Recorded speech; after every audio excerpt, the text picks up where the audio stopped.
Corruption is Africa's enduring pandemic. Corruption is wreaking havoc on economies across Africa.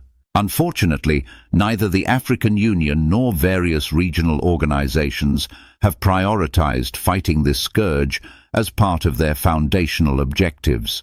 In 2024, Malawi's President Lazarus Chakwera took decisive action against corruption by firing the country's chief of police, suspending several senior officials, and stripping his deputy, Saulos Chilima, of all powers after they were accused of receiving kickbacks from UK businessman Zuneth Sattar. These kickbacks were allegedly in exchange for government contracts worth over 150 million. Chakwera's determination to combat corruption is a rarity among African leaders. His bold actions have garnered widespread praise on social media, with many Africans expressing a desire for other leaders to follow his example. Despite Chilima being the highest-ranking official in Malawi to face corruption-related consequences, few were surprised by the accusations. In January, Chakwera had already dissolved his cabinet after three prominent ministers, Lands Minister Kezi Masukwa, Labour Minister Ken Kandodo, and Energy Minister Newton Kambala, were charged with corruption. Across Africa, high-ranking officials have frequently hijacked top civil service positions for personal gain. Politicians, alongside business elites, have been exploiting the masses with impunity. In South Africa, former President Jacob Zuma and numerous ministers and CEOs of state-owned companies were implicated in a scheme to capture the state and benefit the wealthy Gupta family. In Zimbabwe, businessman Kudakwashi Tagwire, a close ally of President Emerson Mnangagwa, allegedly amassed $90 million through a questionable central bank deal. Nigeria, consistently ranked among the most corrupt countries, is rife with stories of politicians who amassed billions through looting public resources. In Nigeria, political loyalty is tied directly to the opportunity for corruption, with many politicians switching parties in pursuit of better opportunities to exploit national resources. Nigeria's reputation for government corruption is well known globally, and it has driven away genuine investors, leaving only corrupt foreign businessmen interested in entering the country. As legitimate businesses exit due to the overwhelming challenges posed by corruption, opportunists seeking to exploit the system thrive. Mozambique, Namibia, and Angola provide further examples of endemic corruption. Mozambique saw the disappearance of $2.2 billion in loans meant for maritime surveillance, fishing, and shipyard projects. In Namibia, the former fisheries and justice ministers were accused of taking bribes from an Icelandic fishing company. In Angola, Isabel dos Santos, the daughter of former President José Eduardo dos Santos, has been accused of making billions through illicit activities. The list goes on, unending. The damage from high-level systemic corruption in Africa is severe, leaving nations unable to deliver basic services like healthcare, education, and justice.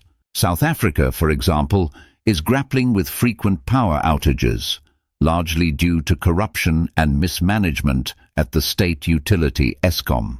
These outages are happening against the backdrop of a severe unemployment crisis, with nearly 8 million South Africans out of work. In Nigeria, the judiciary has been deeply compromised, with justice often tied directly to the amount of money one can offer. Top judicial officials live in unexplained wealth, with no accountability for their sources of income. The United Nations resident coordinator in Malawi recently stated that the country cannot provide its citizens with effective healthcare, quality education, or justice due to rampant corruption. Although President Chakwera's actions provide a glimmer of hope, widespread corruption remains Africa's most significant obstacle to development. According to the UN Conference on Trade and Development, UNCTAD, Africa loses around $88.6 billion annually, roughly 3.7% of its GDP, to illicit financial flows. This mammoth loss comes as no surprise, with countries like Sudan, Equatorial Guinea, the Democratic Republic of Congo and Nigeria consistently topping global corruption rankings. Africa's youth are acutely aware of this crisis. The 2022 Africa Youth Survey found that young people across 16 African countries, including Nigeria, South Africa and Malawi, identified job creation and reducing government corruption as their top priorities. The youth understand that corruption is the continent's primary challenge, and the institutions tasked with addressing it are failing. While regional bodies like ECOWAS, SADC, and the African Union, AU, have established anti-corruption protocols, little has come from these initiatives. The AU claims that its anti-corruption efforts are transforming economies and fostering sustainable development under its Agenda 2063. However, the reality is starkly different. Corruption remains rampant across the continent. This is unsurprising, given that many of the AU's top officials were appointed as rewards for their loyalty to corrupt national leaders. The disconnect between lofty promises and meaningful action is evident.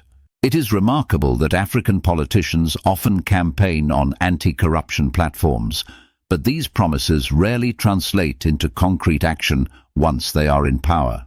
This shows that these leaders know corruption is bad, but they have chosen to do the wrong thing.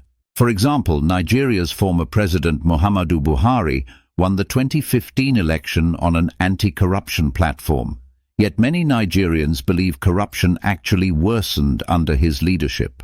His successor, Bola Tinubu, has also been embroiled in corruption allegations. Similarly, South Africa's President Cyril Ramaphosa, who campaigned on a platform of transparency and renewal, has been unable to stem the tide of corruption in his administration. Real change will require determination and accountability at the national, regional and continental levels. Institutions like the African Union must take a stronger stance against corruption and free themselves from the control of corrupt leaders. The AU and regional bodies must establish credible standards and independent mechanisms to advance the anti-corruption agenda. Eradicating corruption is critical not only for promoting political stability and rule of law, but also for stimulating economic growth and reducing poverty across Africa. The widespread support shown for military coups in some African countries, which rejected ECOWAS, should serve as a wake-up call to the continent's leadership. If corruption continues unchecked, Africa's citizens may one day take extraordinary actions that go beyond national boundaries, targeting both corrupt governments and the complacent continental bodies that allow this pandemic to persist. Join us at DiasPoint and share your constructive views and opinions. Your voice has the power to uplift marginalized communities and inspire real change. Together, we can build an informed society that stands against bad governance. Watch, comment, and share DiasPoint articles with your network to help create a positive impact. DiasPoint, empowered by Africans in diaspora.